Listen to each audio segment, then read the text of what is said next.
ऐवान सदर से अहम फैसला आ चुका है। सदर मुमलिकत आसिफ अली जरदारी ने मुख्तलिफ हाई कोर्ट में एडिशनल जजेस की तकर्री और बाज़ एडिशनल जजेस की तौसी की मंजूरी दे दी है।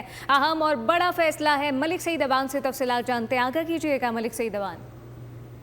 सदर मुमलिकत आसिफ अली जरदारी ने मुख्तलिफ हाई कोर्ट में एडिशनल जजेस की तकर्री और बाज़ एडिशनल जजेस की तौसी की मंजूरी दे दी है। सदर ने Lahore high court, Sindh high court, Peshawar high court, Islamabad high court और बलोचिस्तान हाई कोर्ट में एडिशनल जजेस की तकर्री की मंजूरी दी है। सदर मुमलिकत ने सिंध हाई कोर्ट और लाहौर हाई कोर्ट के बाद एडिशनल जजेस की बतौर मुस्तकिल जज तौसीक की मंजूरी भी दे दी है। सदर मुमलिकत ने सुप्रीम कोर्ट के जजेस की तनख्वाह, अलाउंसेस और पेंशन को वफाकी आईनी अदालत के जजेस के मसावी करने की भी मंजूरी दे दी है। सदर मुमलिकत ने हाई कोर्ट जजेस के रुखसत